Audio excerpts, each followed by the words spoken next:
A happy ending for a Toronto woman who was given a 4-day deportation notice. Laura Suchet came to Canada when she was 12 years old, and this week the CBSA came knocking on her door, told her to pack her things and leave the country by Saturday. It was a devastating ordeal until this afternoon when she received life-changing news.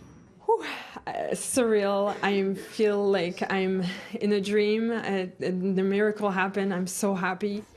Still in total disbelief after an unexpected decision that allows Laura Suchet to stay in the country she calls home. I'm just overwhelmed and so happy. It hasn't hit me yet. I have my freedom back. It has been a roller coaster of emotions for the 30-year-old who moved here from France with her mother when she was just 12 years old. At the time, she says her family received bad advice from an immigration consultant that led to years of legal issues. In November, Laura decided to apply for permanent residency, but her case was flagged, and on Tuesday she was asked to leave the country with 4 days' notice. This afternoon, the Minister of Immigration intervened and issued a temporary resident permit for Laura, meaning she now has status and can legally stay in the country. Her family was with her when she received the news. We just screamed at the top of our lungs. We were in tears out of nowhere. I just flushed in tears, and everyone was just thrilled with joy. My situation here in Canada, it's something that I hid for so many years because I was in fear.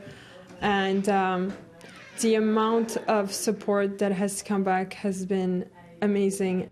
Her lawyer says this is a fair result for a Canadian dreamer who came into this country as a child and made it her home, adding a better process should be in place for the thousands of others in similar situations. That's your biggest fear, essentially, in coming forward, is they're going to come to my house and they're going to get me because you're volunteering this information to them, which is exactly what happened to Laura. She volunteered it, she applied for it, and then they came and picked her up at her home. In the meantime, Laura is able to apply for a legal work permit, a study permit, health care, and she can even get her driver's license. She had this message for her lawyers today. You are exactly what I wanted when I was 12 years old.